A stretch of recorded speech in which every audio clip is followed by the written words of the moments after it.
Welcome back to another poker vlog. Before we get started, there's 3 quick announcements. Just kidding. There's no announcements. What could there possibly be to announce? I made one poker vlog. There's no announcements. Let's get straight into the hands. Let's go.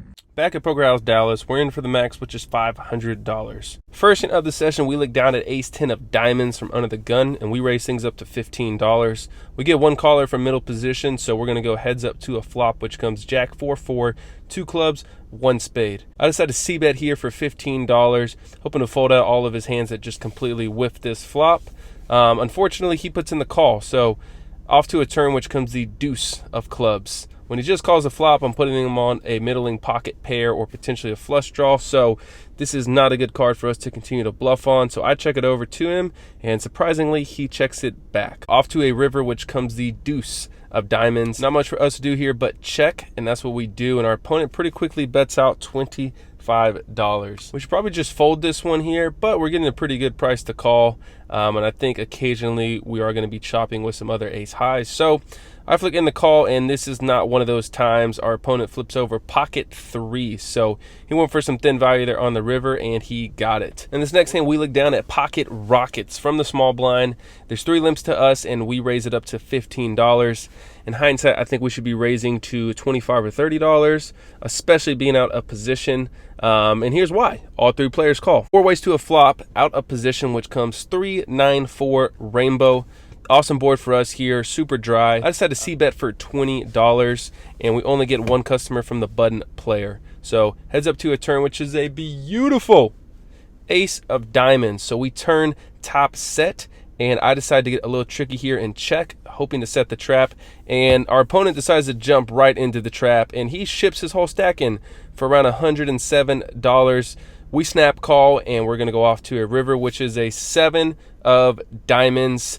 So the backdoor flush gets there, and what do you know? He flips over 9-6 of diamonds.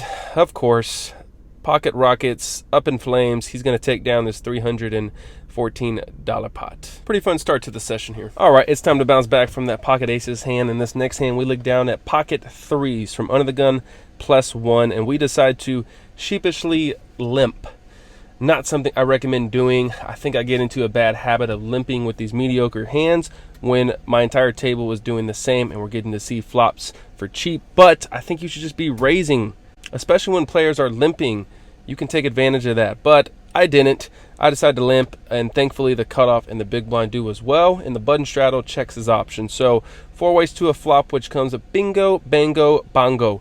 Jack 3, 10, we smash bottom set. The big blind checks, and I decide to check as well, hoping someone else decides to pump money into this pot. The cutoff player unfortunately checks, but the button player decides to make a donation, and he's going to donate $20. The big blind player folds, and I decide to just call here. The cutoff player gets out of the way, so we're going to go heads up to a turn, which is a 3. Sheesh! Love to see it. We turn quads, and we're going to start out with another check here. Our opponent doesn't slow down. He is not done donating. He's just a super nice guy, so he's going to go ahead and donate another $40 to the Sam Stack Foundation, and we say that's not enough. We're going to raise him up to $100. He decides to flick in the call, and we're going to go off to a river, which is a king of clubs. So awesome card to see here. If he turned to flush draw, then he just got there on the river. Only one move here, and that is to shove all in.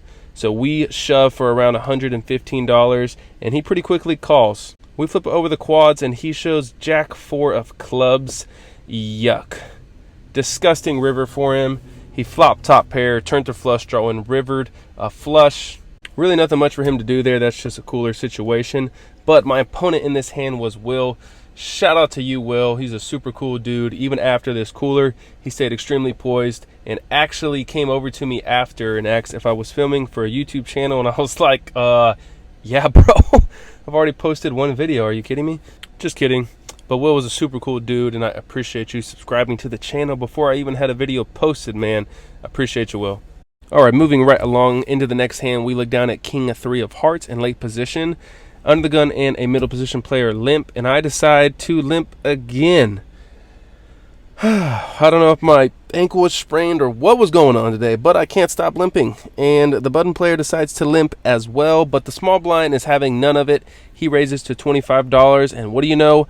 all of us limpers call. So 5 ways to a flop, which comes 9, 5, 9, 1 diamond, and 2 clubs. And action checks all the way over to me. Now, there's only one player to act behind me, which is the button player. And when there's so many people that show so much disinterest in this pot, I think a small bet here could steal the pot potentially. And that's what I decided to do. I bet out for $35, which is actually way too small, because even a hand like ace high or 6-7 for a gut shot will probably call this puny bet. So we should probably be making it closer to $50 or $65. But somehow this tiny bet gets the job done. So we're going to steal this $125 pot. In this next one, we look down at ace-7 of diamonds from middle position. Under the gun opens it up to $8, and when action folds to me, I think we only have 2 options, which are to fold or 3-bet, and I go with option B. We 3-bet him up to $35. The cutoff player calls, and so does the original raiser. So 3 ways to a flop, which comes 10, 4, 3, 2 spades, and 1 heart. Under the gun player checks, and action is on me. Even though we're going to have all the overpairs in our range when we 3-bet pre-flop, I still think this board is going to favor my opponents heavily. They're going to have all the pocket 3s and pocket 4s, and even occasionally pocket 10s. So I think we should be checking here, but we're not playing very good today. We decide to donate $50 into the pot, and we are immediately punished by the cutoff player because he rips it all in for $200 effective. Under the gun folds, and I'm done donating. I'm going to go ahead and fold my hand as well. So he's going to scoop this pot. All right, we're done playing horrible poker. In this next hand, we look down at ace-7 suited from under the gun. And just kidding, we're not done playing horrible poker. Pretty sure my leg is broke or something because I limp again. I can't stop doing it. I don't know why. And the low jack and button player do as well. And action gets back to the big blind, who decides he knows how to play poker. He's going to bump things up to $20. I call, and so does the hijack player. So 3 ways to a flop, which comes ace, 8, 9, 2 clubs, 1 diamond. The big blind player leads out for $20. Pretty straightforward call here for us, so that's what we do, and the hijack player gets out of the way. Heads up to a turn, which comes another 8, and this time the big blind player decides to pump the brakes and check. When he checks, I don't think there's any real merit to betting here. We're probably just going to get called by a better ace. However, he could have, pocket 10s, jacks, or queens, and if he has those hands, I think our best bet is to go for value on the river. So I check this one back, and we're going to go off to a river, which is a king of clubs. He decides to check again, and when he does this, I'm confident that we have the best hand now. So I think it's time to go for some value, and we decide on a sizing of $60. He pretty quickly calls, and we flip over our hand, and he mucks. So I'm pretty sure he had one of those middling pocket pairs, or maybe he connected with that king on the river. So very happy with my bet here on the river, and we are going to scoop this $220 pot. In this next hand, we look down at 9-6 suited on the button straddle. There are 2 limps to us, and we decide to finally punish these limpers, and we make it $15.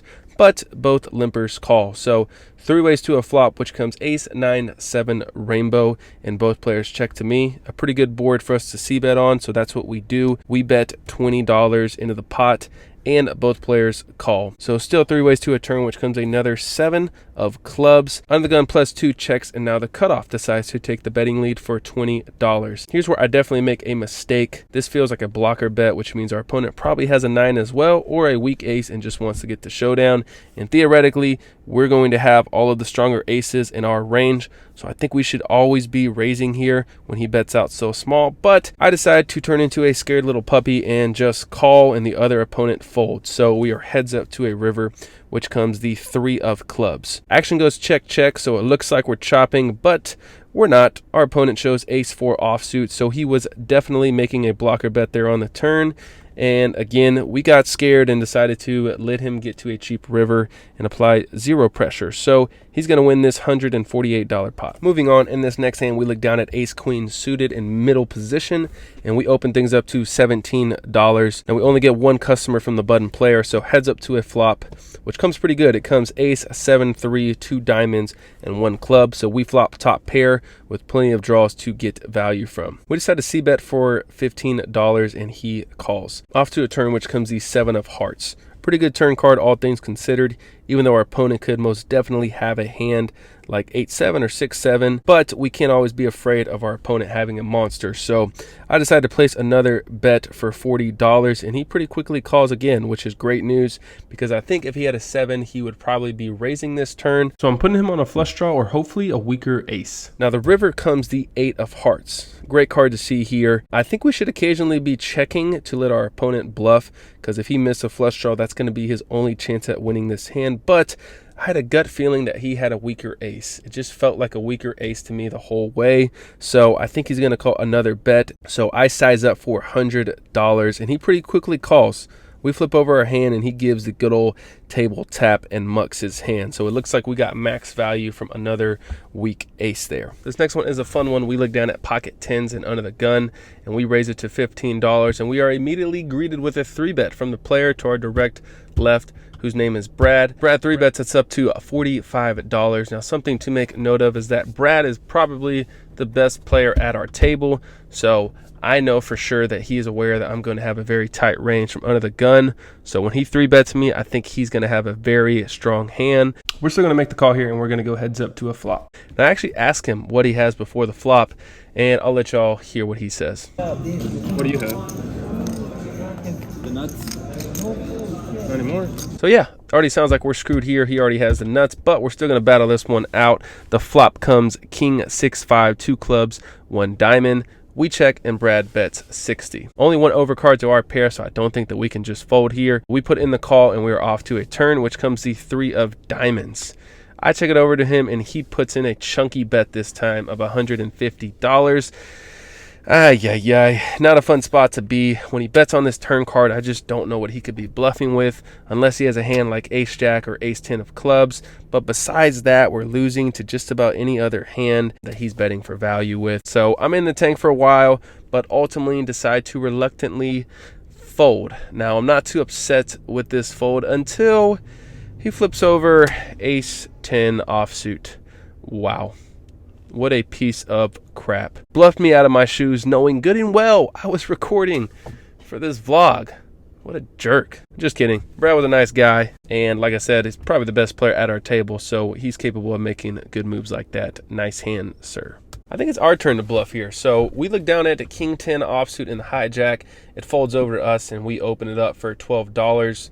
We only get 1 caller from the button player, whose name is Mason. And shout out to you, Mason. He also subscribed to the channel before I even posted a single vlog, so I appreciate the support, man. But we're going to go heads up to a flop, which comes 8-8-4 rainbow. Horrible flop for both our hand and our range, but that's not going to stop us from bluffing. We bet out for $15. And Mason pretty quickly calls. So when he calls, I'm putting him on a hand like pocket 5s, 6s, or 7s. So we're definitely going to need some help here on the turn, and it doesn't come. The turn is the 3 of clubs. Another horrible card for us, but that's not going to stop me. Mason is a cool guy, and I want to donate to him. So I'm going to bet $35, and he pretty quickly calls. I have no clue what I'm trying to represent here, honestly. If I had an overpair, I'd probably just check this turn. So again, not sure what I'm representing. I think I'm just donating. And the river comes the 5 of hearts. So we're sitting with king high. I think it's probably time for us to wave the white flag. But like I said, I want to donate. I want to donate. And this time I want to donate a total of $85 over to Mason's stack. And he pretty quickly calls. I announce king high, and he flips over pocket 6s. So Merry Christmas. Here's a $298 pot. Mason, nice hand, sir. Now, the best part of this whole hand is that Brad was actually taking notes so that I could focus completely on giving all of my chips to Mason. And as y'all can see here, he jotted down every donation I made throughout this hand. So shout out to you, Brad. You're a real one. Session not going very well up until this point. We're down around $125, but in this final hand, we have an opportunity to bounce back. We look down at queen 10 offsuit in the low jack, and action starts with a raise from under the gun to $15. Myself and Mason in the cutoff both call. So we're going to go 3 ways to a flop, which comes 3, 10, 5, 2 diamonds, and 1 club. Under the gun throws out a C bet of $15. I call, and so does Mason. So we're still 3 ways to a turn, which comes the 8 of diamonds. So the flush draw gets there, and under the gun player checks. When he checks, I decide to check as well, and action is on Mason. He decides this turn card is worth putting the rest of his stack in with. So he shoves for $132 effective. Under the gun player gets out of the way, and we hop into the tank. This bet screams either nuts or straight air. Now there's a little bit of table talk that goes on that plays a role into my decision, so I'll let y'all listen in on that. There'll be one more screen. I wish I had a dime in my hand, but I don't. Real busy on Friday to Tuesday. Gonna go back into the I'll take a photo of it and send it to you if you want. I'm not trying to persuade you either way. I'm just saying that, See, I don't get why he can't just take a photo and show me right now so I can make a decision. I mean, bro, this could all be so easy, but yeah, whatever. Now, I interpreted him saying that he would show me and he would take a photo of his hand no matter what, as a sign that he wanted me to fold. Now, I could be overanalyzing that, but that's how I interpreted it in the moment. That tied in with the fact that I don't understand why he would shove on the turn if he had a flush. It would make a lot more sense for him to bet something like, $40 to $50 and then shove on the river. So with those two things in mind, I decide to call, and he immediately says he's going to need a lot of help. So sounds like good news for us. In the river comes the 7 of clubs. We flip over our hand, and he shows the king of spades and mucks the other cards. So it looks like he was trying to make a move on the turn, but unfortunately for him, we sniffed that one out, and we're going to scoop this $363 pot. That's it for this vlog. There was actually a few more hands that I did not get to record because my phone died and I did not bring my charger, but I did lose a few more small to medium sized pots that equated to a few $100s. So when it was all said and done, I was in the game for $500, out of the game for $227, which is a loss of $273. The 1 session win streak comes to an end though, so that sucks, but we're gonna bounce back in the next one. Trust me, that vlog will be out next Thursday, so I'll see you guys then. Oh, whoa. Don't forget to like, comment, share, subscribe. Y'all know the deal. Appreciate y'all. I'll see you in the next one. Peace.